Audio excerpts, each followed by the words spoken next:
মোস্তাফিজকে বাদ দেওয়ার মাধ্যমে একটা বার্তা হয়তো আসলো। অন্যদিকে আবার ভারতের পররাষ্ট্রমন্ত্রী জয়শঙ্কর বাংলাদেশে আসলেন, খালেদা জিয়ার মৃত্যুতে শোক বার্তা নিয়ে আসলেন। তারেক রহমানের সাথে দেখাও করলেন এবং তিনি বললেন সুপ্রতিবেশী সুলভ বার্তা তিনি নিয়ে আসছেন ভারতের পক্ষ থেকে। এটি একটা সুপ্রতিবেশী সুলভ বার্তা, অন্যদিকে কুপ্রতিবেশী সুলভ একটা আচরণ মোস্তাফিজকে বাদ দেওয়ার মাধ্যমে। মানে ভারত আসলে কি চাইছে? এখানে একটু একটু একটু একটু ইয়ে করি, সেটা সরকার চাইছে না এরকম কিছু আমি বলি না, আমি বলেছি সরকার নিজে করছে না, হ্যাঁ। অন্যরা করছে মূলত। আচ্ছা। কিন্তু সরকারের মধ্যেও অনেক লোক বিভিন্ন রকম বক্তব্য দিচ্ছেন বিভিন্ন সময়। হুম। যেমন আমাদের প্রধান উপদেষ্টা বলেছিলেন যে খুব ইয়ে করে যে আহ, আমাদের দুই দেশের অবস্থান প্রথম আসার পর পর কিছুদিন পরে বলছিলেন যে বাংলাদেশ এবং ভারতের যে পারস্পরিক অবস্থান ভৌগোলিক, তাতে আমাদের দুই দেশকে প্রয়োজন। অত্যন্ত ভালো কথা, কিন্তু তারপরে যেসব কাজ হচ্ছে, যে কথা বলা হচ্ছে, সেগুলো কি তাই বোঝায়? সেখানে আমরা বঙ্গোপসাগরের উপরে মুরব্বি আনা ফলাবো হুম।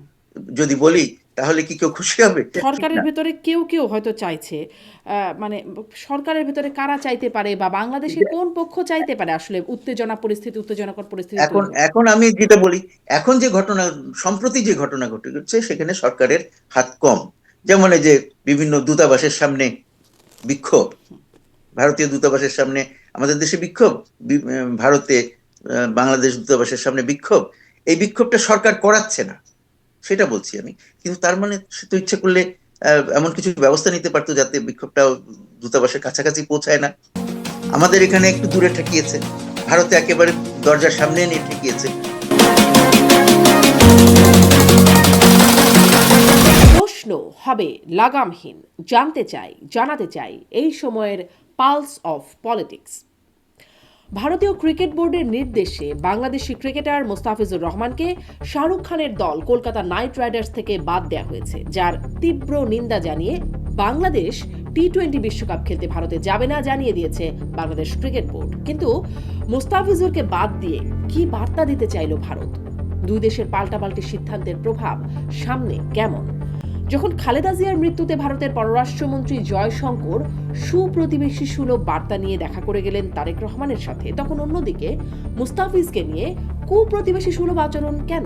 আসলে কি ভারত সম্পর্ক মেরামত করতে চাইছে, নাকি একটা ধাক্কা দিতে চাইছে বাংলাদেশকে? এসব নিয়ে কথা বলতে স্বপ্নধারা নিবেদিত পালস অফ পলিটিক্সে আমার আজকের অতিথি সাবেক রাষ্ট্রদূত মুন্সি ফয়েজ আহমেদ। যারা মুন্সি ফয়েজ আহমেদ, আপনাকে স্বাগত জানাচ্ছি পালস অফ পলিটিক্সে আমার আজকের আয়োজনে। Thank you. জি, আপনার সাথে শুরু করি যে যেই প্রসঙ্গটা এখন খুব আলোচনায়, যে ভারতের সাথে বাংলাদেশের সম্পর্ক গত 5ই আগস্টের পর, মানে আওয়ামী লীগ সরকার পতনের পর আস্তে আস্তে নানান কারণে খারাপ হয়েছে। তলানিতে সম্পর্ক বলা হচ্ছে, কখনো কখনো মানে কথার পাল্টাপাল্টিতে মনে হয় যেন শত্রু ভাবাপন্ন সম্পর্ক। তখন আলোচনায় আরেকটা বিষয় চলে আসছে, ভারতীয় ক্রিকেট বোর্ডের যে সিদ্ধান্ত এবং ক্রিকেট বোর্ডের নির্দেশেই বাংলাদেশি ক্রিকেটার মোস্তাফিজুর রহমানকে আইপিএল থেকে বাদ দেয়া হলো। সেটির একটা ব্যাপক উত্তাপ ছড়িয়েছে। কিন্তু আমি আসলে এই প্রশ্নটা করতে চাই যে কেন বাদ দিতে হলো? আমরা জানি যে ভারতীয় উগ্রপন্থী বা হিন্দুত্ববাদী যারা আছে তাদের একটা চাপ আছে। ভারতের মানে ক্রিকেট বোর্ড বা ভারত কি আসলে এখানে নতি স্বীকার করলো? তারা পারল না, মানে মেনে নিতে বাধ্য হয়ে এই সিদ্ধান্তটা নিল, নির্দেশনাটা দিল? নাকি আসলে তারা প্রয়োজনই মনে করলো না মানে এই বিষয়টার গুরুত্ব অনুধাবনের, বা বাংলাদেশকে কোনো বার্তা দিতে চাইলো? আসলে কি মনে হয় কেন এমন সিদ্ধান্ত নিল ভারত? এটা আপনি যা যা বললেন সবগুলোই এখানে বলা যেতে পারে। যে ইচ্ছা করে বাংলাদেশকে হেয় করা, মুস্তাফিজকে হেয় করা, যে আমরা ইচ্ছা করলেই তোমাকে নিতে পারি বা না নিতে হুম। পারি, এই এই ধরনের ইয়ে থাকতে পারে, কিন্তু আমার কাছে মনে হয় না যে সেটা ঠিক। কারণ মুস্তাফিজ খেললে তো ওই দল, যেই দলের জন্য খেলতো সেই দলের উপকার হতো। হুম। আইপিএল এর একটা বড় রকমের লাভ হতো যে একটা ভালো প্লেয়ার খেলছে, কারণ মুস্তাফিজ এখন তো খালি বাংলাদেশি না, সে একটা হুম। পৃথিবীব্যাপী আহ, এক অত্যন্ত সুনাম অর্জন করেছে এরকম একজন খেলোয়াড়। সবাই তাকে পেতে চায়, যার জন্য বেশ একটা বড় রকমের ইয়েও হয়েছিল, মানে কি বলা যায়, নিলাম। আহ, বড় দর অঙ্কের টাকায়, কষাকষি জি, হয়েছিল। বড় অঙ্কের টাকায় কেনা হয়েছে। হ্যাঁ, তো সেই সেই সূত্রে সেটা থেকে চিন্তা করে আমি আমি একটু ইতিবাচক ভাবে চিন্তা করতে চাই, যে বিষয়টার মধ্যে এমন হচ্ছে যে যেন ব্যাপারটা আরো বেশি ইয়ে না হয়ে যায়, আগলি না হয়ে যায়। হ্যাঁ, এমনিতেও জিনিসটা যে দুই দেশের মধ্যে যে কথার ইয়ে হচ্ছে, তার ফলে দুই পক্ষই নানান রকমের কথাবার্তা বলছে। সরকার যে সবসময় বলছে তা নয়, কিন্তু আমাদের মিডিয়াতে, ভারতের মিডিয়াতে, সবখানেই দুই দেশের মধ্যে বিদ্বেষ ছড়ানো হচ্ছে, এবং তার ফলে বিভিন্ন জায়গায় বিভিন্ন ঘটনাও ঘটছে যেগুলো অনভিপ্রেত। এমনকি মানুষের উপরে নানা রকম নিগ্রহ চলে আসছে, মানুষ মারা যাচ্ছে, এরকম কথাও আমরা জানতে পারছি। তো সুতরাং এই এই ধরনের কথাবার্তা বাড়তে না থাকে, যাতে যাতে বিষয়টাকে এখনই মানুষ আহ, আহ, আলোচনার থেকে কিছুটা হলেও সরিয়ে ফেলতে পারে, এরকম যে মানে দুই দেশের মধ্যে বিদেশের ব্যাপারটা। তো এরকম কোনো একটা চিন্তা করে হয়তো যে মোস্তাফিজকে খেলার মাঠে দেখলেই আবার কিছু লোকজন হইচই করবে, তার চেয়ে বরং এই জিনিসটা আমরা বাদ দিই, চোখের সামনে না থাকলে মানুষ একটু হয়তো ভুলে যাবে, এরকম একটা চিন্তা ভাবনা থাকতে পারে। তো যাই হোক, ওইভাবে চিন্তা করা যায় যে না ঠিক আছে, যাতে একটা বড় রকমের কমোশন হচ্ছিল, একটা বড় রকমের হুলস্থুল হচ্ছিল, সেই হুলস্থুলটাকে কিছুটা হলে কমিয়ে দেওয়া যায় কিনা, এবং এই সুযোগে মানুষ সোল সার্চিং, যে নিজেদের ভিতরে তাকিয়ে দেখে কি আমরা কি সঠিক কাজ করছি, সেটারও একটা সুযোগ তৈরি হচ্ছে। আর নাহলে আমরা যদি সারাক্ষণ একজন আরেকজনের পক্ষে বিষোদ্গার করতাম এবং নতুন নতুন ঘটনা ঘটাতাম, তাতে খালি হুম। আহ উত্তেজনাটা বৃদ্ধি পেত, কিন্তু উত্তেজনাটা কিন্তু কি দুই দেশের বৃদ্ধি পেত সম্পর্কের কোনো নাকি উন্নতি হতো না। পাচ্ছে, মানে পেত, এখন আর পাচ্ছে না এরকম কি? আমার মনে হয় যে কারণ এখন আমরা সবাই দেখলাম এ- তারপরে হচ্ছে বাংলাদেশের পক্ষ থেকেও সিদ্ধান্ত হলো যে মানে টি-20 বিশ্বকাপ খেলতে ভারতে যাবে না। এখন মানে সিদ্ধান্ত হচ্ছে যে আইপিএলও বাংলাদেশে দেখানো হবে না, এমন একটা সিদ্ধান্তের দিকে না, যাচ্ছে। কিন্তু উত্তেজনা বৃদ্ধি পাওয়া এক জিনিস, যে রাস্তাঘাটে বিভিন্ন রকমের কথাবার্তা বলা, পরস্পর হুম। বিরোধী, সেগুলো কিন্তু, তারপরে এই যে আহ, ভারতে পশ্চিম বাংলায় বিশেষ একজন রাজনীতিবিদের নাম বারবার উঠে আসছে, যে তিনি বিষোদ্গার করছেন, বিষ ছড়াচ্ছেন, সেগুলো আমার আমার ধারণা যে এর ফলে হয়তো কিছু আলোচনা হওয়ার পরে কিন্তু এই বিষয়টার থেকে মানুষ একটু সরে আসবে, এবং সোল সার্চিং এর দিকে যাবে, যে না, আমরা আসলে ভুল করেছি, ঠিক করি নাই। কারণ একটা তো হলো যে সব এখন অনেকেই চিন্তা করছেন যে আহ, ক্রিকেটের মাঠে, খেলার মাঠে কেন আমরা রাজনীতিকে নিয়ে আসছি, কেন আমরা এই কাজগুলো করছি, সেই জিনিসগুলো মানুষ প্রশ্ন করছে। এই প্রশ্নগুলো যদি এই ঘটনাটা না ঘটতো তাহলে হয়তো এই প্রশ্ন আসতো না। তো সুতরাং আমার মনে হয় যে একটা সবকিছুরই যেমন একটা খারাপ দিক আছে, তেমন একটা ইতিবাচক দিকও আছে আমাদের। সেই জন্য আপনি আমাকে যে প্রশ্ন করছেন, সবাই যে প্রশ্ন করছে, আমার মনে হয় এই প্রশ্নগুলো দরকার করা। তো সেই প্রশ্নগুলো করে আমরা যদি সেখান থেকে, আমরা যে খারাপ কাজগুলো করছিলাম সেখান থেকে সরে আসতে পারি, তাহলে সেটা তো আমি খারাপ মনে করি না। তা আমরা সবসময় অনেক কিছুর জন্য একটা আমাদেরকে একটা আহ মূল্য দিতে হয়, হয়তো এটাই তার মূল্য দিলাম আমরা। তারপরে যদি আমরা সেখান থেকে আমরা শান্তি কিনে কিন্তু আনতে আপনি পারি, যেটা সেটা মনে আমাদের করছেন জন্য। যে এটা যদি ইতিবাচক দিকে যাবে, কিন্তু যেই পরপর যেই খবরগুলো আরো আসলো, তাতে কি ইতিবাচক দিকে যাওয়ার মতো আসলে পরিস্থিতি? যে যেটি আমি বলছিলাম, এরপরে বিশ্বকাপ খেলতে ভারত যাবে না, আইপিএল দেখানো হবে না, তারপরে তারা যদি আবার অন্য কিছু করবে কিনা এখনো জানি না, মানে এটা কি ভালোর দিকে, দেখা ইতিবাচক যাক দিকে না, যাচ্ছে? সবাই যে সবসময় একরকম রেসপন্ড করবে তা তো নয়, কিন্তু আমরা যদি, আমরা কেউ না কেউ একজনকে আগে থামতে হবে তো। এখন আমরা যদি আগে থামি, তাতে কি আমাদের খুব ক্ষতি হচ্ছে? কারণ এই যে যদি আমরা কি করতে পারতাম, আমরা কি করতে পারতাম, আমরা বলতাম যে না, ওকে নিতেই হবে, আমরা একটা কোথাও কেস করে দিতাম, হয়তো আমরা আইসিসি তে অলরেডি বলেছি, আমি জানি না। আহ, সেটা তো সেগুলো হবে, কিন্তু তারপরেও যতটা পারা যায় এগুলো নিয়ে আমাদের হইচই না করে নিজেদের ভিতরে চিন্তা করা, যে এইগুলো কতটুকু উচিত, কতটুকু উচিত না, সেই দিকে আমরা যদি যাই। যেমন আমরা যে আজকে আপনার সাথে আমি এই যে কথাগুলো বলছি, এগুলোর উদ্দেশ্যটা কি? এই জিনিসটাকে এই জিনিসটাকে বাড়িয়ে তোলা তো নয়, এই বরং এখান থেকে আমরা কিভাবে সরে আসতে পারি, সেই চিন্তা করে তো এই অনুষ্ঠান করা হচ্ছে, এই আলোচনা করা হচ্ছে। আমার তাই ধারণা, তা যদি না হয় তাহলে এটা আমি মনে করব যে ঠিক কাজ হচ্ছে না। জি, আমরা আসলে পরিস্থিতিটা কি সেটা বুঝবার জন্য একটু আলোচনাটা করছি যে আসলে পরিস্থিতিটা কি আর কোন দিকে যাচ্ছে সেটি একটু। কিন্তু এই যে ভারতের কাছ থেকে যেটি দেখা গেল, আপনি যদিও আপনি ইতিবাচকভাবে দেখার জন্য বলছেন, কিন্তু এরকম চাপ আসতে থাকবে যদি মানুষকে বুঝতে দেওয়ার জন্য যদি বিভিন্ন সিদ্ধান্ত এরকম করে নেওয়া হয়, তাহলে কি সম্পর্কের জন্য খুব ভালো দিকে যাবে? এবং আমরা যেটা দেখলাম, মানে এখানে একটা মোস্তাফিজকে বাদ দেওয়ার মাধ্যমে একটা বার্তা হয়তো আসলো, অন্যদিকে আবার ভারতের পররাষ্ট্রমন্ত্রী জয়শঙ্কর বাংলাদেশে আসলেন, খালেদা জিয়ার মৃত্যুতে শোক বার্তা নিয়ে আসলেন, তারেক রহমানের সাথে দেখাও করলেন এবং তিনি বললেন সুপ্রতিবেশী সুলভ বার্তা তিনি নিয়ে আসছেন ভারতের পক্ষ থেকে। এটি একটা সুপ্রতিবেশী সুলভ বার্তা, অন্যদিকে কুপ্রতিবেশী সুলভ একটা আচরণ মোস্তাফিজকে বাদ দেওয়ার মাধ্যমে। মানে ভারত আসলে কি চাইছে? এখানে ওইভাবে আমি দেখতে চাই না। কারণ এই যে যেটা নিয়ে ঘটনাটা ঘটলো, এগুলো তো দুই দেশেই ঘটছিল, তাই না? আমাদের দেশেও ভারতীয় দূতাবাসের সামনে বিভিন্ন রকম বিক্ষোভ হচ্ছিল। হুম হুম। আমাদের দেশের লোকজন ভারতের ভারতকে দখল করে নেওয়ার কথা বলছিল বিভিন্ন অংশ। তারপরে ভারতেও আরো তার চেয়ে বাড়িয়ে আরো কিছু করা হচ্ছিল, তারা আমাদের দূতাবাসের একেবারে গেটের মধ্যে এসে আহ, হাজির হয়ে গেছে।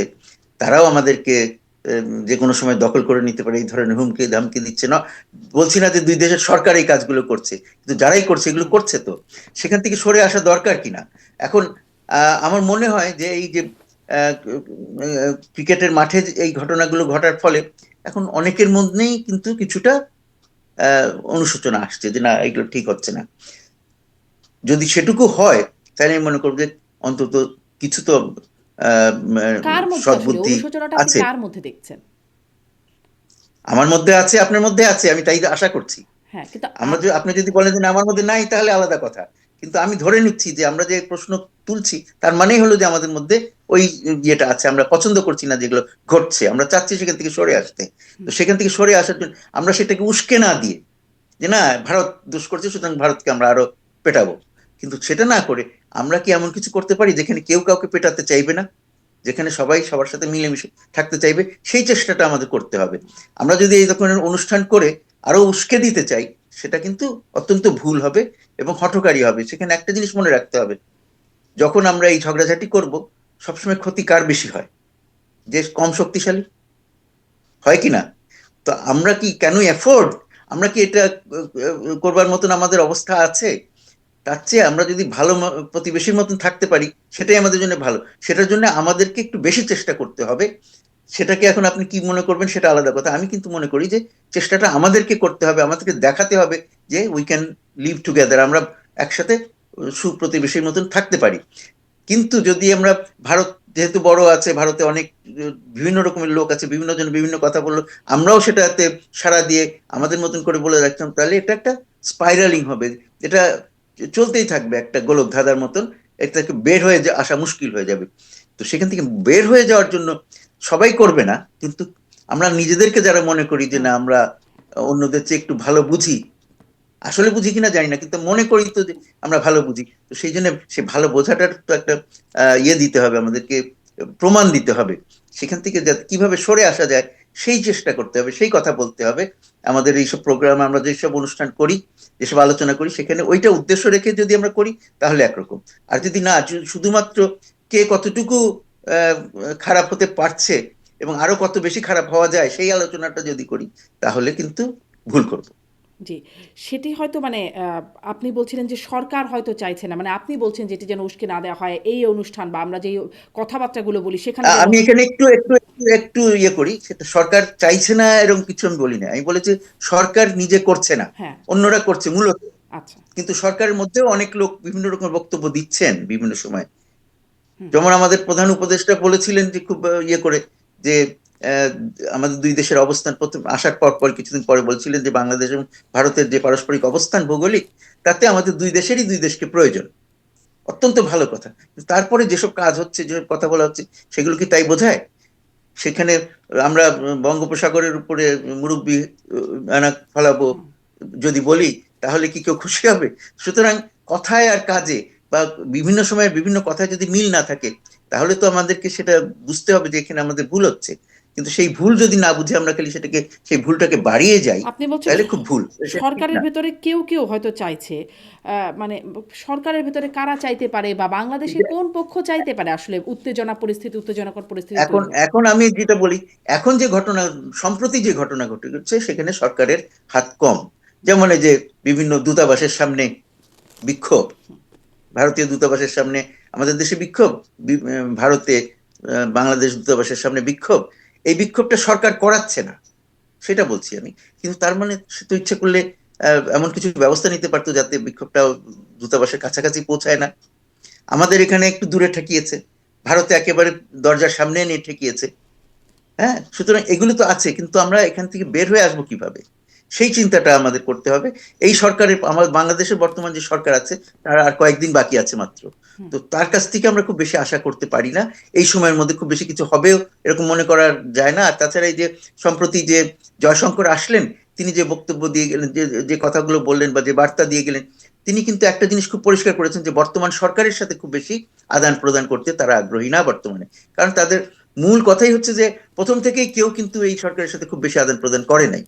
ভালো ভালো কথা বলেছে অনেকে, কিন্তু কিছুই কেউ করে নাই। এমনকি চীন, পাকিস্তান যারাই বলেন, পাকিস্তান হয়তো একটু করতে যাচ্ছে কারণ তারা নিজেরাই তো খারাপ অবস্থায় আছে, সুতরাং যা কিছুই হয় সেটাই তাদের জন্য খুব ভালো। কিন্তু চীনও তো খুব বেশি যে এগিয়ে এসছে তা তো নয়। তারা বলেছে ভালো ভালো কথা, কিন্তু নতুন কোনো প্রজেক্ট বা কিছু দেখিনি তো আমরা। তো সুতরাং সবাই অপেক্ষা করছে যে অন্তর্বর্তী সরকার চলে, যে স্থায়ী সরকার যখন আসবে তখন করবে সবাই। তো সুতরাং এই সরকারের কাছে কিছু আশা করাও তেমন ইয়ে না। এই সরকারেরও বেশি মানুষকে স্বপ্ন দেখানোর প্রয়োজন ছিল না। তাদের মূল কাজই হচ্ছে একটি ভালো ইলেকশন দিয়ে চলে যাওয়া। মানে কিন্তু সেই ভারতের কাছ কাজটিও তারা থেকে ঠিক এই মতো এই করতে পারছে কিনা। জি, ভারতের কাছ থেকে এই বার্তা স্পষ্ট এবং বলেছেন জয়শঙ্কর জি যে পরিস্থিতি থিতু হলে নির্বাচনের পরে তারপরে সুপ্রতিবেশী সুলভ আচরণ এর চর্চাটা হবে হয়তো, সেই বিষয়টা তিনি বলছেন। কিন্তু এই যে আসলেন, এসে যে সুপ্রতিবেশী সুলভ বার্তা নিয়ে আসলেন বৈঠক হলো বা সাক্ষাৎ হলো তারেক রহমানের সাথে, বিএনপির যিনি চেয়ারপারসন হতে যাচ্ছেন তার সাথে বৈঠক হলো। প্রায় আনুষ্ঠানিকভাবে খুব জানা যায় না, কিন্তু মোটামুটি 40 মিনিটের মতো বৈঠক হয়েছে বলে জানা যাচ্ছে। কি কথা হলো এর মধ্যে? তো শুধু নিশ্চয়ই শোক বার্তা দিলেন তা না, আরও নিশ্চয়ই কথা হয়েছে। ধারণা করতে পারেন যে আসলে কি কথা হতে পারে বা কি ধরনের, কারণ এটা কিন্তু খুব প্রকাশ হয়নি যে আসলে কি কথা হয়েছে। কিন্তু আপনি ইতিমধ্যে কিন্তু বলেছেন যে তিনি এসে এই কথাগুলো বলেছেন, ওই কথাগুলো তো তারেক রহমানের কাছে বলেছেন যে প্রতিবেশী সম্পর্ক, সুলভ সম্পর্ক করতে চাই আমরা ভবিষ্যতে নতুন বাংলাদেশের সাথে, নতুন বাংলাদেশের নেতৃত্বের সাথে।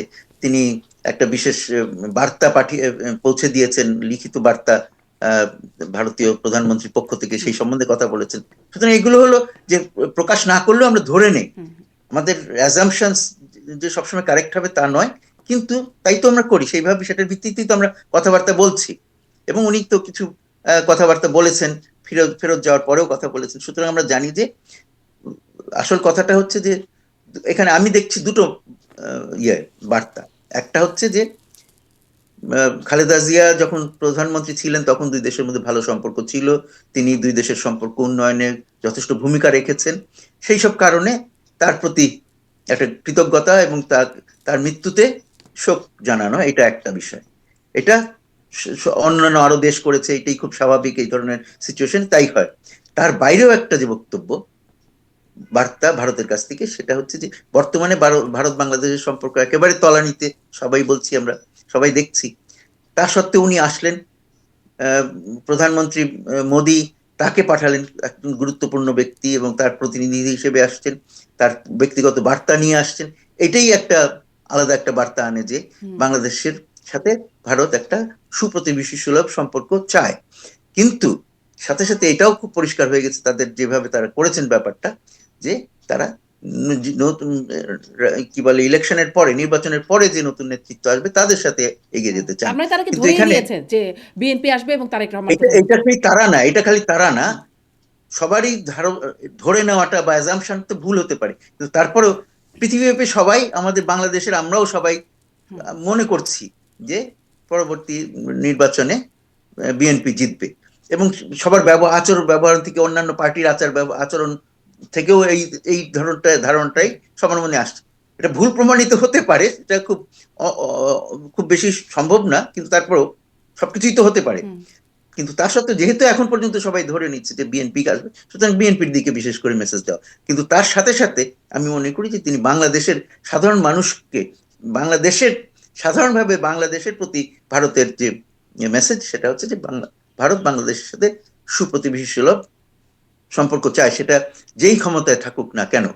শুধুমাত্র এখন যেহেতু অন্তর্বর্তী সরকার, এটার সাথে খুব বেশি আগানোর সম্ভব না বলেই তারা হয়তো এদের সাথে তেমন কোনো সুপ্রতিবেশী ইয়ে সুলভ করছে না। না। না না, সেই সময় কোনো উদ্যোগ নিচ্ছে না। তার কারণ কি? দুই পক্ষ থেকে বিভিন্ন সময় বলা হয়েছে ভালো সম্পর্ক চাই, কিন্তু কোনো উদ্যোগ দুই পক্ষ কারোর কাছ থেকে হয়নি, বরং সুযোগ মতন সবাই একজন আরেকজনের বিরুদ্ধে বিষোদ্গার করেছি আমরা। সুতরাং ভারতকেও যেমন আমরা সাধুবাদ দিতে পারি না, আমার নিজের সরকারকেও আমি সেই কোন রকমের ক্রেডিট দিতে পারছি না যে তারা কোন রকমের উদ্যোগ নিয়েছে সম্পর্ক ভালো করার জন্য। কারণ অন্তত প্রকাশ্যে আমরা দেখি না, ভিতরে ভিতরে অনেক কিছু হয় যেটা সবসময় প্রকাশ পায় না। তো যাই হোক, কিন্তু আসল কথা হলো যে আমরা সবাই মনে করছি যে আগামী নির্বাচনের পরে যারা ক্ষমতায় আসবে তাদের সাথে ভারত একটা সরাসরি সুসম্পর্ক গড়ে তোলার চেষ্টা করবে। সেখানে একটা জিনিস আমাদের দিক থেকে ইতিমধ্যে মোটামুটি পরিষ্কার হয়েছে যে ভারতের সাথে আগে যেরকম সম্পর্ক ছিল, যত ঘনিষ্ঠ ছিল, হয়তো সেখানে যাওয়া সম্ভব না। কিন্তু ওটা সমস্যা যা কিছু আছে সেগুলো রেখেই, সেই সব সমস্যাগুলোকে পিছনে রেখে আমরা সামনে এগিয়ে যেতে চাই দুই দেশই, এরকম একটা আচ্ছা, ধারণা এখন আমি আমরা এই পেতে শুরু বৈঠক করছি। মানে বৈঠক বা জয়শঙ্করের দেশে আসে এটা নিয়ে আরেকটু কথা বলবো, কিন্তু মানে এটা একটু আমার মানে জানতে ইচ্ছে করে যে যদি ধরুন এই সময়টা থাকতেন সাবেক প্রধানমন্ত্রী শেখ হাসিনা, তার শাসন আমলে যদি চলতো, তাহলে কি, এবং এই সময় যদি বেগম জিয়ার এরকম মানে তিনি মারা গেলেন, তিনি যদি এই সময় মারা যেতেন, তাহলে কি এইভাবে করে আসতেন জয়শঙ্কর বা অন্যান্য নেতারাও যারা এসছেন বিভিন্ন দেশ থেকে, এভাবে আসতেন, নাকি আসলে আমাদের গণমাধ্যম, আমাদের বিচার আমার বিভাগে মনে হয় যেমন সবকিছু পল্টি হয়, তেমনি করে আসলে না, না, আন্তর্জাতিক এটা সম্পর্ক এটা এখনো এটা পল্টি? এইভাবে এইভাবে এইভাবে চিন্তা করাই উচিত না, যে হুম, ওইটা যদি হয়তো ওটা কি হতো। আমার মনে হয় এই ধরনের চিন্তা করাটাই একটা ভুল। যখন যে অবস্থা আছে সেই অবস্থার ভিত্তিতে আমাকে বিচার করতে হবে। এটা হতো যদি, তাহলে কি হতো হুম। এটা বলাটা ঠিক না। না, কিন্তু এটা আমার এটা আমি ধারণা, কেন আমার প্রশ্ন করছি, ধারণা বিচার্য বিষয়টা কি? বুঝতে পারছি আমি। বেগম জিয়ার প্রতি শোক, নাকি আসলে ক্ষমতায় যে যাবে তার সাথে একটা সম্পর্ক উন্নয়ন বা লিয়াজো না, না, কি? আমি তো সেটাই সেই হ্যাঁ, জন্য বললাম। আমি সেজন্য বললাম যে দুটোই জিনিসই আছে। একটা হলো বেগম জিয়ার প্রতি আহ, সম্মান সম প্রদর্শন, হুম, তার প্রতি সমবেদনা প্রকাশন, তার তার মৃত্যুতে। কারণ একটা কতগুলো জিনিস আমরা খেয়াল করতে হবে। সাধারণভাবে আমাদের দেশে একটা ধারণা আছে, আমি মনে করি সেটা ভুল ধারণা। সেটা হচ্ছে যে যখন বিএনপি ক্ষমতায় থাকে ভারতের সাথে সম্পর্ক খারাপ হয়, আর চীনের সাথে সম্পর্ক ভালো হয়। আর উল্টো আওয়ামী লীগ ক্ষমতায় থাকলে ভারতের সাথে সম্পর্ক ভালো হয়, চীনের সাথে সম্পর্ক খারাপ হয়। এই ধারণাটা পুরোপুরি ভুল। কারণ আমি নিজে তো সরকারের ছিলাম, হুম, এবং আমি বিভিন্ন দেশে বাংলাদেশের কূটনীতিক হিসেবে কাজ করেছি। আমি দেখেছি যে বিএনপি যখন ক্ষমতায় ছিল, বিশেষ করে প্রথমবার 92-93 এই সময় যখন আসলে তারা ক্ষমতায়, সেই সময় ভারতকে যত বেশি আহ, বাণিজ্য ক্ষেত্রে যত বেশি ছাড় দেওয়া হয়েছে বাংলাদেশের পক্ষ থেকে, তত ছাড় একবারে কখনো আর দেওয়া হয় নাই।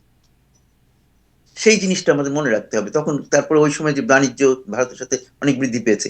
আবার এদিকে চীনের সাথে আমাদের সবচেয়ে বেশি এখন বাণিজ্য হয়। সেটা ঘটেছে কখন? 2013 সাল থেকে এক নাগাড়ে ভারত কেন সব দেশে, অন্য যে কোনো দেশের চেয়ে চীনের সাথে আমাদের বাণিজ্য বৃদ্ধি পেয়েছে বেশি। আহ, সবচেয়ে বেশি বাণিজ্য হয়। তো এইগুলো, তো ওই যে সাধারণ একটা যে পপুলার একটা বিশ্বাস যে না, বিএনপি থাকলে ভারতের সাথে সম্পর্ক খারাপ হয়, এটা সঠিক নয়। তো হুম। সেই জন্য যেই যখন ক্ষমতায় থাকে সে চেষ্টা করে সব দেশের সাথেই সম্পর্ক ভালো করতে।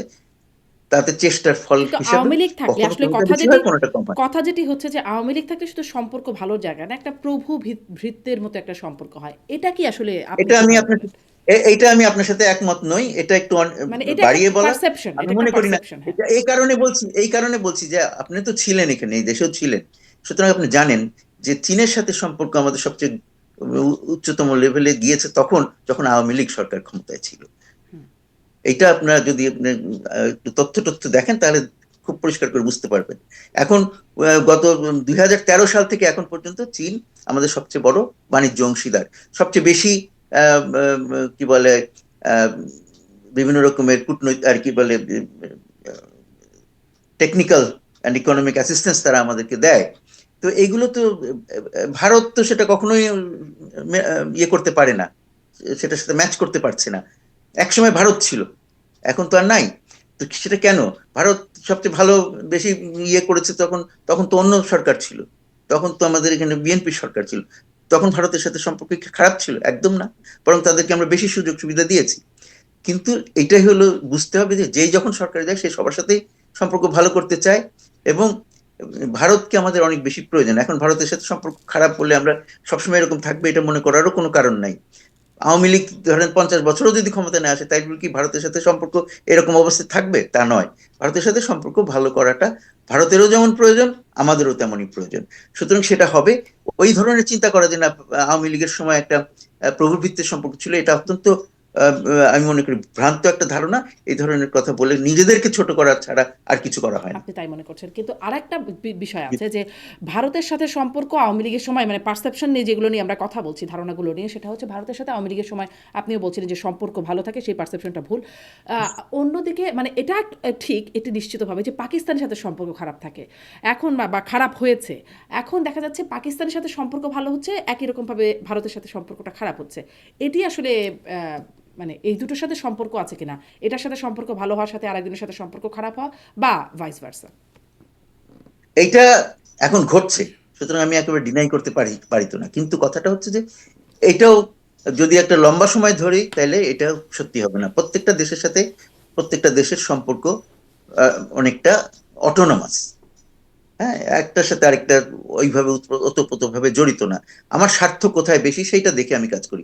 এখন আমার যেহেতু ভারতে আমার অনেক ব্যবসা বাণিজ্য ছিল, কিছুটা কমে গেছে এখন এই সম্পর্ক খারাপ হওয়ার কারণে, সেটা পুষিয়ে নিতে আমি এখন পাকিস্তানের সাথে সম্পর্ক করছি। কিন্তু পাকিস্তানের সাথে সম্পর্ক যতই ভালো করি, সেটা কি আমাকে ভারতের সাথে সম্পর্কে আমরা যা কিছু করতাম সেগুলো সবকিছু পুষিয়ে দেবে? কখনোই তা হবে না।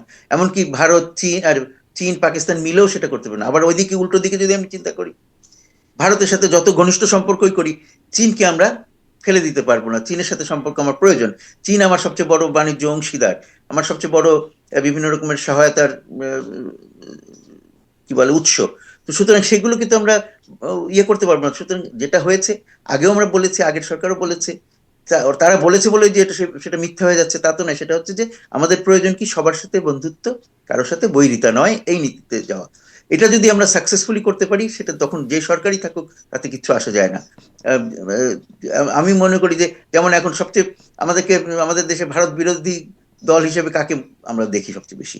দুটো গ্রুপকে দেখি, হয়তো লেফটিস্ট যারা আছে, আরেকটা হলো জামাতে ইসলামী। কিন্তু তারাও যদি কেউ ক্ষমতায় আসে, তারাও ভারতের সাথে কি সুসম্পর্ক করার চেষ্টা করবে না? আমি মনে করি অবশ্যই করবে, হুম। কারণ এটা একটা জামাতের জামাতের আমির বলেছেন এক বাস্তবতা যে ভারতের করতেই হবে। কূটনীতিকদের সাথে তারও কথা হয়েছে, তারও সাক্ষাৎ হয়েছে। আসি সেটা প্রসঙ্গে একটু কথা বলবো, সেই সাক্ষাৎ প্রসঙ্গে একটু কথা বলবো, কিন্তু জয়শঙ্করের সফরের কথাই একটু, মানে ঝটিকা সফর, সেখানে যেটি বলেই দিল তারা যে এই সরকারের সাথে সম্পর্ক তাদের আসলে সুপ্রতিবেশী সুলভ সম্পর্কের জায়গাটি তাদের না, পরিস্থিতি না না, থিতু সেটা তারা হলে। কিছু বলে নাই। আমি কোথাও দেখি নাই যে তারা এরকম কিছু প্রকাশ্যে বলেছে যে এই সম্পর্ক সরকারের সাথে সম্পর্ক করতে। কিন্তু তারা কোনো রকমের আগ্রহ দেখায়নি তাদের সাথে। না, তারা বিশেষ যেমন বলেছেন আহ, আহ, নির্বাচনের যেটা পর দেখেছি পরিস্থিতি আমরা। থিতু হলে সুপ্রতিবেশী সুলভ আচরণ এর চর্চা হবে বা চালু হবে, এরকম একটা, মানে হ্যাঁ, তো শুরু হবে, সুতরাং চালু হবে, একটা এখন তো বদলে নাই তার আরেকটা মানে। বললে তো ভুল হবে। আচ্ছা। মানে না না, সেটা ঠিক না, একটা থেকে আরেকটায় যাওয়া যায় না সবসময়। হ্যাঁ, কিন্তু তারা বলে নাই, আমি সেটা বলছি যে তারা প্রকাশ্যে বলে নাই যে তারা এই সরকারের সাথে সম্পর্ক করতে চায় না। কিন্তু কারণ এই সরকারের সাথে সম্পর্ক আছে বলেই তো সে আসতে পেরেছে। সে যখন এসছে, তার সাথে ইয়ে কি বলে আমাদের আইন উপদেষ্টা এবং নিরাপত্তা উপদেষ্টা বসে কথা বলেছে, হুম সেটারও ছবি আমরা হুম দেখেছি। সুতরাং সম্পর্ক নাই বা সম্পর্ক করছে না তা নয়, কিন্তু এটাকে এটার উপরে গুরুত্ব দিচ্ছে না তারা। এটাকে বর্তমানে তারা মনে করছে এটা প্রয়োজন নাই, তারা ভবিষ্যতের দিকে তাকিয়ে আছে। সেইটা পর্যন্ত আমি কিন্তু এটাও মানতে একটা রাজি আছি, প্রশ্ন, কিন্তু এটা নিরাপত্তা বলবো না উপদেষ্টা যে আইন তারা উপদেষ্টার সাথে কথা হলো, দেখা হলো, কিন্তু পররাষ্ট্র উপদেষ্টা যিনি তার আসলে কাউন্টার পার্ট হবার কথা, তার সাথে দেখা হলো না, প্রধান উপদেষ্টার সাথে দেখা হলো না, পাকিস্তান থেকে যিনি আসলেন তার সাথে দেখা হলো। মানে এটা কেন, এরকমটা কেন হলো, এই প্রশ্ন তো উঠছে। এখানে প্রধান উপদেষ্টার সাথে দেখা হলো না, তো এটা নিয়ে বিভিন্ন মিডিয়ায় যদি বিশ্বাস করি যে তারা যা বলছে সঠিক, সেটা হলো যে আমাদের দিক থেকে আগ্রহ দেখানো হয়েছিল, কিন্তু ওনারা হুম। আগ্রহ সে দেখানো হয়নি। ইয়েতে আহ, সাড়া দেন নাই, আসতে ওই সাক্ষাৎ করতে যান নাই। তো সেটা সেটা তো একটা মেসেজ পাঠায়, কিন্তু তারা প্রকাশ্যে বলেন নাই যে আমরা তোমাদের সাথে সম্পর্ক করবো না। আপনার কথা ওইটুকুতে আমি ধরছি, বাকিটা আমি কিছু বলছি না। আমি তো নিজেই বলছি যে তারা বর্তমান সরকারের সাথে খুব বেশি উদ্যোগ নিতে উৎসাহী না। তারা পরবর্তী যে সরকার আসবে তার সাথে আগাতে চায়। তার নানান কারণ আছে, কিন্তু একটা বড় কারণ হলো আর কয়েকদিনই তো বাকি আছে। এই কয়েকদিনে যখন হয় নাই, 1.5-2 বছরে যখন হয় নাই কিছু, এখন আর কয়েকদিনের জন্য চেষ্টা করে লাভ কি? এরকম একটা চিন্তাধারা তাদের থাকতেই পারে। এমন যদি হতো না এই সরকার আরো 10 বছর থাকবে, সেটা যদি মনে হতো, তাইলে হয়তো তাদের সাথে যেরকমই হোক একটা সম্পর্ক গড়ে তোলার চেষ্টা অনেকেই করতো। সুতরাং সেইটা আমরা ওইভাবে যা নয় সেইটার উপরে না, যে যা ঘটছে সেটার দিকে তাকানোই আমার মনে হয় শ্রেয়। হুম। কিন্তু ওই যে প্রশ্নটা ওখানে, এই দুজনের সাথে কেন দেখা হলো, আসিফ নজরুল এবং নিরাপত্তা উপদেষ্টা খলিলুর রহমান, ওনারা তাদের। ওখানে উপস্থিত ছিলেন।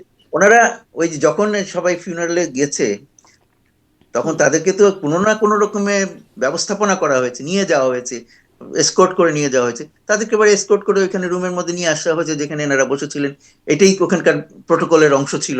সুতরাং তারা ওখানে দেখা করেছেন। কিন্তু তখন যখন তাকে চিফ অ্যাডভাইজার তো আর এখানে সংসদে এসে তার সাথে দেখা করতে চান নাই। হুম।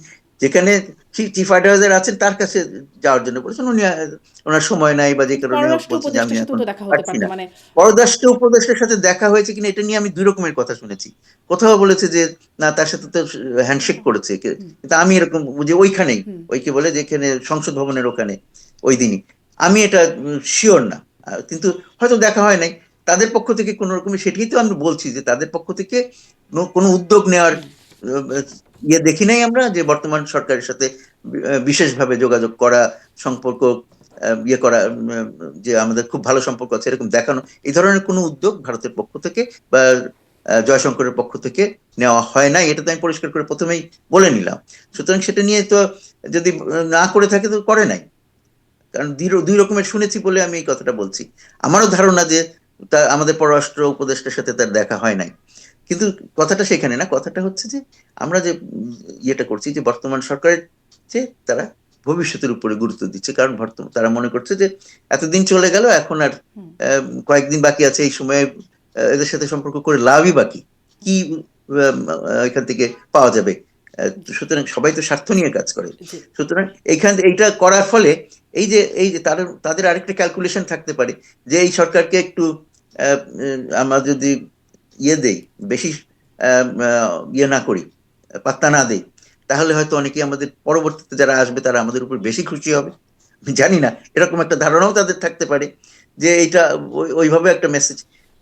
আমি ধরেন যারা এখন আমাদের বর্তমান সরকারের উপরে নাখোশ, তাদেরকে যে আমি যদি এখন বর্তমান বিদেশ থেকে এসে আমি বর্তমান সরকারের সাথে বেশি মেলামেশা করলাম না, তাহলে যারা এই বর্তমান সরকারের উপরে মোটামুটি নাখোশ বা চায় যে তাড়াতাড়ি চলে যাক, তারা অন্তত খুশি হবে, হুম। এরকম একটা ধারণাও আছে। তো অনেক কিছু আমরা we can read into this, অনেক কিছু আমরা এর মধ্যে চিন্তা করতে পারি।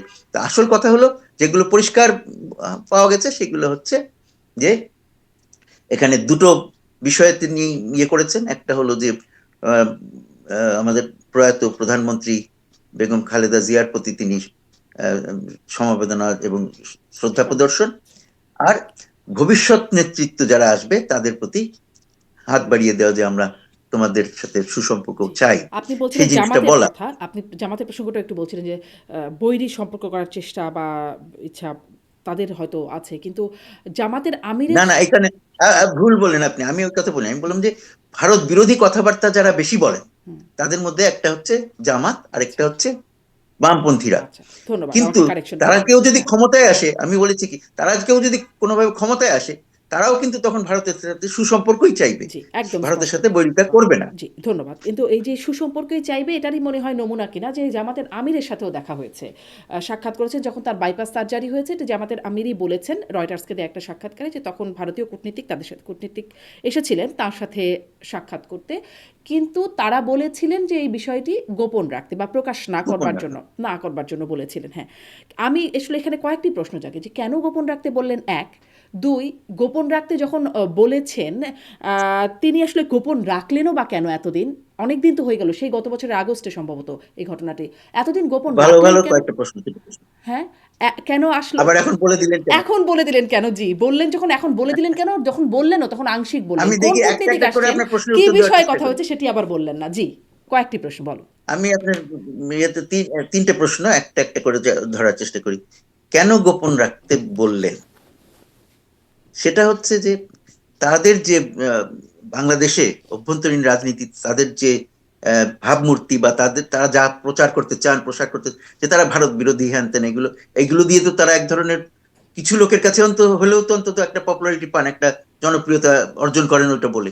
সুতরাং তারা যে ওখান থেকে সরে যাচ্ছেন এটা তখন তারা জানাতে জানাতে চান নাই, সেটাই আসল কারণ। আমরা গোপনে অনেক কিছু করি, হুম। সবাইকে বলি না, কিন্তু মুখে যা বলি সেটা কিন্তু আলাদা একটা বিষয়। গোপন তো তো নাকি রাখতে মুখে বলেছে যেটা বলছি, ভারতীয় কূটনীতিক। হ্যাঁ, হ্যাঁ। তাদেরকে গোপন রাখতে বলেছেন। না, ভারতীয় কূটনীতিক তাদেরকে গোপন রাখতে বলেনি, উনি তাদেরকে বলেছেন গোপন রাখতে, না যদি আমি ভুল না করে থাকি না তাই বলি। বিষয়টা হচ্ছে এরকম, আমি রয়টার্সকে তিনি যেটা বলেছেন যে ভারতীয় কূটনীতিক আচ্ছা তাকে বলেছেন যে এই বিষয়টি যেন এখন প্রকাশ্যে না আনা হয় বা গোপন রাখা হয়। তো তিনি বলেছেন যে এটা আচ্ছা, মানে পরবর্তীতে আমার কখনো। আমার এখানে হ্যাঁ, ভুল হতে পারে, হ্যাঁ। আমি উল্টোটা বুঝে আসছি এতদিন, হুম, হুম। তো হইতে পারে আমার ভুল। কিন্তু যাই হোক, যেই গোপন রাখতে বলুক, গোপন রাখার কারণ ওনার দিক থেকে যদি গোপন রাখতে বলা হয় তাহলে এইটা কারণ হতো। আর ভারতের দিক থেকে কেন গোপন রাখতে বলছে আমার কোনো ধারণা নাই, কারণ তারা তো, কূটনীতিকদের কাজই হচ্ছে সবার সাথে যোগাযোগ করা, এমনকি শত্রুর সাথেও যোগাযোগ করা। সুতরাং এইটা আমি ঠিক মিলাইতে পারছি না। তবে এটা নিয়ে আরো চিন্তা করব, তারপর দেখব। কিন্তু এখন কেন উনি বলে দিলেন? এখন বলে দিলেন কারণ ওনার অবস্থান তো পরিবর্তন হচ্ছে। এখন উনি আহ, যেভাবেই হোক উনি মনে করছেন যে উনি ক্ষমতার আরো অনেক কাছাকাছি পৌঁছে গেছেন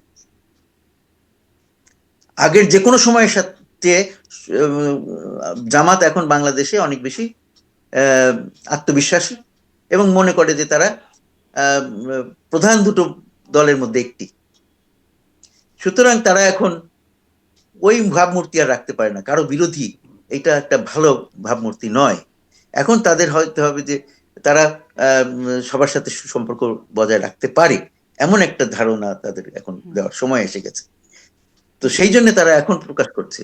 জি। কেমন? মানে তারেক রহমানের সাথে সুতরাং জয়শঙ্করের বৈঠক যখন হলো তারপরে আসলে তিনিও প্রকাশ করলেন যে তার সাথেও আসলে একটা তার সাথেও ভারতীয় হুম, কূটনীতিকরা কথা বলেছেন। সুতরাং এগুলো অনেকে আবার এটাও এগুলো যে মিলাচ্ছেন। যখন যে স্বার্থে করি। হ্যাঁ, ওই যে হুম, গোপন রাখতে বলার সাথে অনেকে এটাও মিলাচ্ছেন যে যখন জিএম কাদের ফিরেছিলেন ২৩-এ ২৪-এর নির্বাচনের আগে আগে, তখন তিনি এয়ারপোর্টে ফিরেই সাংবাদিকদেরকে বলেছিলেন যে এটি প্রকাশের বা বলবার অনুমতি নাই, গোপন রাখতে বলা হয়েছে।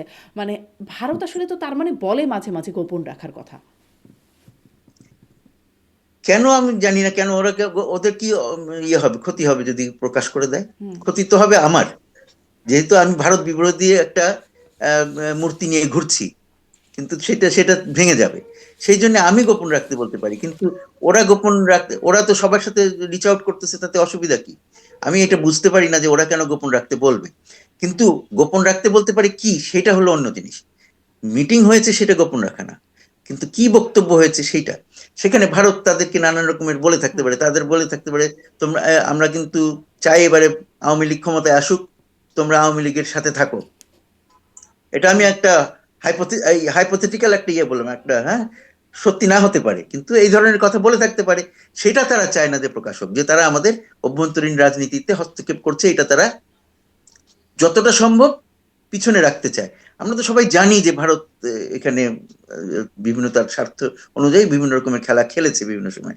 সুতরাং সেটা তারা যতই গোপন রাখুক, আমরা ধরেই নেই এটা, হুম, হুম, তারপরেও তারা এটা চায় যে গোপন রাখা হোক। সেই কথাটুকু গোপন রাখতে, কিন্তু তার সাথে মিটিং হয়েছে এটা গোপন রাখতে বলার তো আমি কোনো কারণ দেখি না। হ্যাঁ, সেখানে বরং আমাদের যিনি যাচ্ছেন দেখা করতে, যিনি একটা ভাবমূর্তি নিয়ে ঘোরেন যে আমি ভারত বিরোধী, তিনি যদি ভারতের সাথে যোগাযোগ করেন তাহলে তিনি সেটা গোপন করার চেষ্টা করবেন, এটা খুব আমি বুঝতে পারি। হুম, হুম, এবং এখন সেটার প্রয়োজন ফুরিয়ে গেছে, সেই জন্য এখন খুলে দিচ্ছেন, জি। এইটা আমি কিন্তু মনে খুলে করি। যখন দিচ্ছেন তখনও এতটুকু খুলছেন যে সাক্ষাৎ হয়েছে, আসছিলেন দেখা করতে। কে এসছিলেন? কি হলো?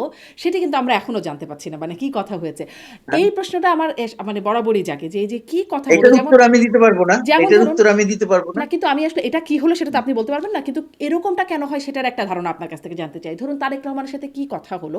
৪০ মিনিটের মতো বৈঠক হলো। সেখানে মানে কি, কি বিষয় নিয়ে কথা হলো সেটি খুব আমরা শুনলাম না। একটা ভারতীয় মানে পররাষ্ট্রমন্ত্রীর কাছে একটু শুনলাম। তারপর ধরুন এই যে এখানে আমি এই আপনাকে যে একটা আমি কথা বলি। একসাথে কতগুলো বলে দেই, তারপরে আপনার কাছ থেকে শুনি। এই যে জামাতের আমিরের সাথে কথা হলো, কি কথা হলো সেটি আসলে জানলাম না। গোপন রাখতে বলা হয়েছে, গোপনে থেকে গেল। অজিত দোভাল গিয়েছিলেন, দুঃখিত, অজিত দোভালের আমন্ত্রণে নিরাপত্তা উপদেষ্টা খলিলুর রহমান গিয়েছিলেন। সেখানে শুনলাম গুরুত্বপূর্ণ বিষয় নিয়ে কথা হয়েছে, কোট আনকোট। কি কথা হলো সেটি আমরা জানলাম না। মানে সেই তখন মনে পড়ে যে ওবায়দুল কাদের বলেছিলেন তলে তলে সব ঠিক হয়ে গেছে। এখনো তো সব তলে তলেই হয়ে যাচ্ছে, আমরা তো আসলে কি কথা হচ্ছে জানতে পারছি না। একদম, হ্যাঁ। আসল কথা সবসময় এটা হয়, এটা নতুন কিছু নয়, এটাতে আশ্চর্য হওয়ার কিছু নাই, বিস্মিত হওয়ার কিছু নাই। আমরা যখন এমনকি দুই দেশের খুব ভালো সম্পর্ক, দুই দেশের রাষ্ট্রপ্রধান বা সরকার প্রধানের মধ্যে মিটিং হচ্ছে, তার একটা অংশ থাকে যেটা সবাই দেখে, হুম, সেটা রেকর্ডেড, যেটা নিয়ে ইয়ে করা হয়। কিন্তু আরেকটা অংশ থাকে যেটা সবার কাছে প্রচার করা হয় না, ইয়ে করা হয় না, গোপন কিছু কথাবার্তা থাকে। সেই গোপন কথাবার্তা সবসময় যে খুব বিব্রতকর কথাবার্তা হবে তা নয়, কিন্তু তারপরে সেগুলো গোপন থাকে, কারণ সেগুলোর মধ্যে জাতীয় নিরাপত্তা বা অন্যান্য বিভিন্ন বিষয় ইনভলভ থাকতে পারে। তো সুতরাং সেইগুলো অনেক কিছুই সবসময় যে কোনো রকমের ইয়ের মিটিং এ, কূটনৈতিক বৈঠকে অনেক কিছু গোপন রাখার কথা দুই পক্ষ থেকেই আসতে পারে, যে কোনো পক্ষ থেকেই আসতে পারে। সুতরাং এটা নিয়ে আশ্চর্য হওয়ার কিছু নাই। সেই জন্য যেমন এই যে এখানে আমি যেটা বললাম যে গোলাম কাদেরকে, জিএম কাদেরকে কেন তারা গোপন রাখতে বললো, সেখানে কি বলেছে তার মধ্যে এমন কিছু থাকতে পারে যেটা ভারত চায় প্রকাশ হয়ে যায়। একটা কল আসছে, এটাকে বাদ দিয়ে দিই, পরে কথা বলছি। ধন্যবাদ। হয় না? তো যাই হোক, তো সেরকম যখন ইয়ে গেলেন ওখানে, তাকে কি কি বলা হয়েছে, তারেক রহমানের সাথে যখন জয়শঙ্কর এখানে এসে কথা বললেন, তাকে কি কি বলা হয়েছে সবকিছু হয়তো আহ, আহ, আহ, একেবারে প্রকাশ করে বলতে আহ, দুই পক্ষই হয়তো চায় না, অথবা এক পক্ষ চায় না, এটা হতেই তো পারে। তারা কি কথা বলে গেছে, যে তারা কতটুকু সমর্থন করবে তাকে যদি ইলেকশন টিলেকশন হয়, কি করবে। ভারতের তো আমরা জানি যে তার যে ইতিহাস আছে, সে আমাদের এখানে অভ্যন্তরীণ রাজনীতি এবং নির্বাচন এগুলো নিয়ে যথেষ্ট মাথা ঘামায়, এবং এর মধ্যে বিভিন্নভাবে প্রভাব বিভিন্ন খাটায়। রকমের প্রভাব খাটানোর চেষ্টা করে। তো সুতরাং সেই সময় সেই ধরনের কোনো কিছু কিছু বলেছে কিনা সেটা তো ভারতের পক্ষ থেকেও তারা বলবে যে এটা প্রকাশ না করাই ভালো। আমাদের যিনি কথা বলেছেন তিনিও হয়তো ভাববেন যে ঠিক আছে, চুপচাপ থাকাই ভালো, তাই না? তো সুতরাং এগুলো হতেই পারে, এগুলো নিয়ে আমরা অস্থির হয়ে লাভ নাই। যেটুকু জানতে পারবো সেটা ভালো, বাকিটাও জানার চেষ্টা করব। আপনারা যেমন সবসময় চেষ্টা করেন জানার, সেটাই স্বাভাবিক। কারণ মানুষ সের মধ্যে এই যে মানুষের যে ঔৎসুক্য, এইটাই তো মানুষকে আর সবার থেকে আলাদা করে রাখে। তো সুতরাং আমি মনে করি যে সেটা কোনো দোষ নেই, আমরা জানবার চেষ্টা করব, অন্যরা ঢাকার চেষ্টা করবে, জি।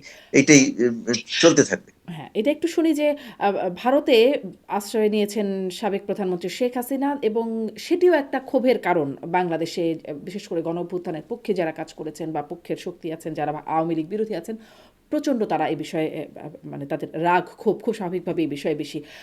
কি মনে হয়, মানে তাদেরকে ফেরানোর ব্যাপারে ভারত এর প্রক্রিয়াটা কেমন হবে, বা তার ফেরার ব্যাপারে, মানে ফেরানো বা ফেরা এই প্রক্রিয়াটা, কূটনৈতিক রাজনৈতিক প্রক্রিয়াটা আসলে কেমন হবে বলে পূর্বাভাস পান, ধারণা করতে পারেন কিনা?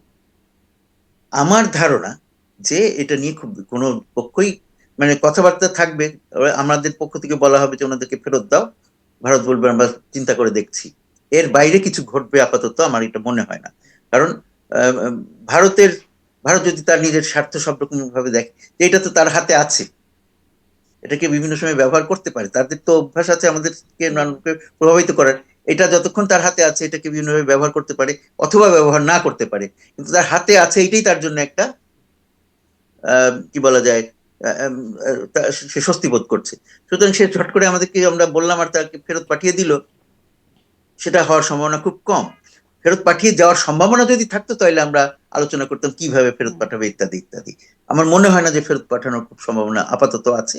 এবং আহ, সেই জন্য আমাদের যারা বর্তমানে যারা সরকারে আছেন এবং ভবিষ্যতে যারা থাকবেন তাদের ওইটা মনে রেখেই কাজ করতে হবে যে এইটা ইমিডিয়েটলি এটা ফেরত পাওয়ার কোনো সম্ভাবনা নাই, বা অদূর ভবিষ্যতে ফেরত পাওয়ার সম্ভাবনা নাই। সুতরাং আমাদের যা করার আমরা বারবার বলতে থাকবো, বলবো, কিন্তু এটা সত্ত্বেও আমরা সম্পর্কটাকে এমন ভাবে এগিয়ে নিয়ে না, যাবো কিন্তু দুই দেশের ইমিডিয়েটলি জনগণের নাই, মধ্যে যাতে অদূর কাজে ভবিষ্যতে লাগে। নাই, কিন্তু আসলে তারা মানে মানে আমি আওয়ামী লীগের নেতৃত্বের কথা বলছি, একদম শীর্ষ নেতৃত্ব মোটামুটি বেশিরভাগই তো ভারতে আশ্রিত অবস্থায় আছেন। তারা কি আসলে সেখানেই থাকবেন, এভাবেই চলবে, নাকি আওয়ামী লীগ দলটা আসলে বাংলাদেশের রাজনীতিতে আর কি ফিরবে না তারা কখনো, এরকম কি, মানে আপনার কি ধারণা? না, এটা এখানে দুটো জিনিস আছে। একটা জিনিস হলো তারা ফিরবেন কিনা, তারা একটা সঠিক পরিবেশ না পেলে তারা তো ফিরতে পারবেন না। বর্তমানে সেই পরিবেশ নাই, এবং অদূর ভবিষ্যতে হবে এটা মনে করার কোনো কারণ নেই। কিন্তু তার মানে এই না যে আওয়ামী লীগ শেষ হয়ে গেছে বা আওয়ামী লীগ থাকবে না, এটা মনে করারও কারণ বিএনপি নেই। ক্ষমতায় আসলে, যদি ধরে নেওয়া কারণ হচ্ছে, তখন কি এটার সুযোগ তৈরি হবে মনে হয়? আমি ওইভাবে আমি ওইভাবে কোনো ভবিষ্যৎবাণী করতে চাই না। তবে অবস্থার পরিবর্তন হবে আস্তে আস্তে। কারণ এই যে এত লোক যে আওয়ামী লীগের পক্ষে ছিল, সেটা তো আমরা অস্বীকার করতে পারি না। তারা তো সব আওয়ামী লীগের বিরুদ্ধে চলে যায় নাই, কিছু লোক গেছে। সবসময় যে এই যে ধরেন একটা অভ্যুত্থান হয়, সেখানে কি সত্যি সত্যি সবসময় মেজরিটির সমর্থন থাকে? আসলে তা না, এটা একটা ব্রুট মব ফোর্স বা এরকম একটা কিছু তৈরি হয়, যেটাকে তখন বাধা দেওয়া কারো সম্ভব থাকে না। তার মানে এই না যে পৃথিবী বাংলাদেশের সমস্ত লোক বা সবাই তাই সেটাকে সমর্থন করেছে। সুতরাং ওইটা তখন টের পাওয়া যায় না, পরবর্তীতে টের পাওয়া যায়। এটা বাংলাদেশে না, সব দেশে এই ধরনের ঘটনা ঘটে, পরে টের পাওয়া যায় যে আসলে ওইটা কতটুকু মানুষের মনের কাছাকাছি ছিল নাকি ছিল না। সেটা আস্তে আস্তে দেখা যাবে যে না, এই জিনিসটা তো আমরা পছন্দ করছি না, ওই জিনিসটা পছন্দ করি, এইভাবে বেরিয়ে আসবে। কিন্তু সেই বিচারে আমাদের যাওয়ার কোনো প্রয়োজন নেই। আমাদের কথা হলো বর্তমান বাস্তবতাটা কি। বর্তমানে আওয়ামী লীগের সরাসরি অদূর ভবিষ্যতে ক্ষমতায় ফিরে আসার সম্ভাবনা কম, নাই। সুতরাং তাদের যে নেতা নেত্রীরা আছেন বাইরে, তারা একটা প্রতিকূল পরিবেশে দেশে ফিরবার জন্য উদ্গ্রীব হবেন, এটা মনে করারও কোনো কারণ নেই। তার মানে এই না যে আওয়ামী লীগের এই যে, এবং এর এর ফলে আপনার দেখছেন বিভিন্ন সময় বিভিন্ন বর্তমান যে দুটো রাজনৈতিক দল বা যে রাজনৈতিক দলগুলো অ্যাক্টিভ আছে বাংলাদেশে, তারাও কিন্তু বিভিন্ন সময় এই বিষয় নিয়ে কথা বলছেন এবং আহ, স্ববিরোধী কথা বিভিন্ন সময় বলছে। কখনো আওয়ামী লীগের উপরে বিষোদ্গার করছে, কখনো আবার আওয়ামী লীগকে কিভাবে রিহ্যাবিলিটেট করা যায় এই ধরনেরও ইঙ্গিতপূর্ণ কথাবার্তা বলছেন, আমরা শুনতে পাচ্ছি। তো সুতরাং ভবিষ্যতে এই ব্যাপারটা কি দাঁড়াবে সেটা আমরা আহ, এখনই বলতে পারবো না। কিন্তু ভারত এখন কিন্তু কি কথা চায় হলো সেটা যে কি এখন বুঝতে পারছেন? ভারত এখন কি ভারত, চায়? মানে সেটাই আমি সামনে বলছি যে নির্বাচন নিয়ে। সুনির্দিষ্টভাবে জিজ্ঞাসা করছি যে ভারত আসলে আমি সামনে আমি যে নির্বাচন কথাটা নিয়ে। মূলত যাচ্ছিলাম, হুম, আমি যে মূল কথাটা যেতে যাচ্ছিলাম যে এই সমস্যাটা থেকে যাবে অনেকদিন হয়তো। আমি বলছিলাম অদূর ভবিষ্যতে সম্পর্কটা, এই সমস্যাটা মিটবে না, কিন্তু দুই দেশের সম্পর্ক এগিয়ে যাবে। হুম, দুই পক্ষ থেকেই সম্পর্কটাকে একটা স্বাভাবিক পর্যায়ে নিয়ে আসার চেষ্টা থাকবে। ওই একটা সহ এখানে একটা এক্সাম্পল দেই। ভারত চীন সম্পর্ক, ভারত চীন সম্পর্কে সবচেয়ে বড় সমস্যাটা কি, তাদের সীমান্ত সীমান্ত নিয়ে যে তাদের আহ, বিভেদ, দ্বন্দ্ব। হ্যাঁ, তো সেই জিনিসটা তো শেষ হয়ে যায়নি, সেটা তো এখনো রয়েছে। মাঝে মাঝে তারা ওখানে যুদ্ধে জড়িয়ে পড়ে সীমানায়। কিন্তু তারা দুই দেশ মিলে এই সিদ্ধান্ত নিয়েছে, এই সমস্যা থাকা সত্ত্বেও আমরা ব্যবসা বাণিজ্য, সাংস্কৃতিক আদান প্রদান, সমস্ত কিছুতে এগিয়ে যাব। তারা তাদের সম্পর্কটা তো আর সে আগের মতন ইয়েতে নাই, শত্রুতার অবস্থানে নাই। সুতরাং সেই রকম যে আমাদের সমস্যা থাকবে বাংলাদেশ ভারতের মধ্যে, এই সমস্যাটা হয়তো অনেকদিন পর্যন্ত থাকবে, কিন্তু তারপরেও দুই দেশের সম্পর্ক এগিয়ে যাবে এবং বিভিন্ন ক্ষেত্রে জি। সহযোগিতা বাড়তে থাকবে। স্পষ্ট। কিন্তু এখন একটু নির্বাচন নিয়ে কম কি আছে। চায় এটা একটু আমি আপনার কাছে জানতে চাই। আপনার কি মনে হয় আসলে নির্বাচন নিয়ে ভারত আসলে কি চায়? কারণ এতদিন ভারত বলেছে ইনক্লুসিভ নির্বাচন। সেই অবস্থানেই কি ভারত আছে কিনা? নাকি ভারতের এই জয়শঙ্করের আশা, তারেক রহমানের সাথে কথাবার্তা, এই এই কোনো যে একটা অবস্থান পরিবর্তন হয়েছে? এবং আগে আমরা যেটা আপনি বলছিলেন যে সবসময় আসলে একটা প্রভাব খাটায় ভারত মানে বাংলাদেশের নির্বাচনগুলোর ব্যাপারে বা তাদের একটা চাওয়া থাকে। এর আগে খুব সুস্পষ্টভাবে দেখা গেছে তারা আওয়ামী লীগ সরকারকে চেয়েছে। এবার তারা আসলে কি চায়? এখন তারা তো চাইলেও আর আওয়ামী লীগ হুম, সরকারকে পাচ্ছে না, তাই না? সুতরাং তাদেরকে এখন চেষ্টা করতে হচ্ছে যে নেক্সট যারা আছে তাদের মধ্যে কাকে তারা সহজে কাছে পেতে পারে। এখন তাদের এখন পর্যন্ত তাদের আচরণ থেকে মনে হচ্ছে যে তারা এক নম্বর, তারা বুঝতে পারছে যে নেক্সট বিএনপি আসবার সম্ভাবনা আছে ক্ষমতায়, সুতরাং তারা বিএনপির দিকে হাত বাড়াচ্ছে। হুম। তার মানে এই না যে তারা অন্যদের সাথে কোনো রকমের শত্রুতা বা বৈরিতা করছে, সেটাও কিন্তু নয়। সেই জিনিসটাই আমরা টের পাচ্ছি যে এখন আহ বিভিন্ন রকমের আওয়াজ বিভিন্ন পক্ষ থেকে আসছে। যেমন জামাতের পক্ষ থেকে জানানো হচ্ছে যে তারা আমির ওদের কূটনীতিকের সাথে দেখা করেছিলেন, তারা এসেছিল তার হুম, সাথে দেখা করতে। সুতরাং এরকম আরো যে বিভিন্ন সময় তাদের মধ্যে যোগাযোগ হয় না, এটা মনে করারও কোনো কারণ নেই। জামাতে ইসলামীর লোকজন যে ভারতের কোনো যে কোনো স্তরের নেতৃবৃন্দের সাথে দেখা করেন না, এটা আমরা জানি না, তারা গোপন রাখেন হয়তো। বা এখানে যে কূটনীতিকরা আছেন ভারতের ঢাকায়, তারা যে জামাতে ইসলামের লোকজনের সাথে দেখা করেন, এটা তো মনে করার কোনো কারণ নাই, নিশ্চয়ই তারা করেন। এটাই তাদের কাজ। আমি নিজে কূটনীতিক ছিলাম, আমরা ওখানে যে দেশে গেছি সেই দেশের সব রকমের লোকজনের সাথেই দেখা করার চেষ্টা করেছি আমরা। এবং সরকার এবং বিরোধী বিশেষ করে, যেহেতু বিরোধীরা কি চাচ্ছে, তাদের কোন অবস্থানে যাচ্ছে সেটা বোঝার চেষ্টা করাও একজন কূটনীতিকের দায়িত্ব। সুতরাং এগুলোই তারা করে থাকে এবং ভারতীয় কূটনীতিকরা আমাদের চেয়ে অনেক বেশি দক্ষ বলে আমার ধারণা। আহ, তো সুতরাং তারা তো করেই। সুতরাং এগুলো নিয়ে ওটা আশ্চর্য হওয়ার কিছু নাই। সবার সাথে সবার যোগাযোগ আছে। তবে আপাত দৃষ্টিতে এবং সামনে থেকে দেখলে মনে হবে যে কিছু কিছু দল আছে যারা ভারতের অপেক্ষাকৃত কাছের মনে করা হচ্ছে, ভারতের জন্য তাদের সাথে সম্পর্ক রাখা সহজতর। আর কিছু কিছু দল আছে যাদের সাথে নানান কারণে সম্পর্ক গড়ে তোলাটা কি বলা যায়, কিছুটা হলেও কঠিন। যেমন এখন অনেকেই বলছে যে না, কট্টর ইসলামপন্থী যে দল আছে তার সাথে কিভাবে ভারত, কিন্তু এখানে একটা কথা আছে, বিভিন্ন, এখন হয়তো মনে হচ্ছে যে তারা পরস্পর বিরোধী, কিন্তু পলিটিক্যাল সায়েন্স পড়তে যে আমি দেখেছি সেখানে বলা হয়েছে যে এই রকমের যারা যখন কোন রকমের অ্যালায়েন্সেস ঘটে, দেখা যায় যে সবে এক্সট্রিম আর এক্সট্রিমের মধ্যে অ্যালায়েন্স সহজতর হয়, হুম। যারা মাঝখানে থাকে তাদের মধ্যে অ্যালায়েন্স কঠিন হয়। তো সুতরাং এগুলো বলা মুশকিল, যখন যার স্বার্থে যেখানে কাজে লাগবে হুম। সে সেইভাবেই আগাবে। এখন অনেক যদি মনে হয় যে ভারতের পক্ষ থেকে মনে করা হয় যে না, জামাত ইসলামকে কাজে লাগবে, তো তারা জামাত ইসলামের সাথে যোগাযোগ করবে। এখন মনে করছে না তারা যে জামাত ইসলাম ক্ষমতায় আসবে, কিন্তু তারপরেও হুম। জামাত ইসলাম যদি বিরোধী দলেও থাকে তবেও তারা একটা প্রভাব বিস্তার করছে। সুতরাং তাদের সাথে যোগাযোগ রাখা নিশ্চয়ই, ভারত কেন, অন্যান্য সব দেশই চেষ্টা করবে তাদের সাথে যোগাযোগ রাখতে। জি, জি। অনেক ধন্যবাদ জনাব মুন্সি ফয়েজ আহমেদ। অনেকগুলো বিষয়ই আসলে বুঝবার চেষ্টা করলাম বর্তমান বাস্তবতাটা আসলে কিরকম। ধন্যবাদ আপনাকে আমাদের সাথে যুক্ত হবার জন্য। আপনাদেরকেও ধন্যবাদ। আমি অনেক কথা খুব বেশি জোর দিয়ে বলে ফেলি, তাতে যেন আপনারা ইয়ে না করেন আর কি, কোনো রকমের মন খারাপ না করেন। না, নিশ্চয়ই। অনেক থ্যাংক ধন্যবাদ। ইউ। দর্শক অনেক ধন্যবাদ এতক্ষণ সাথে থাকবার জন্য। ইসলাম।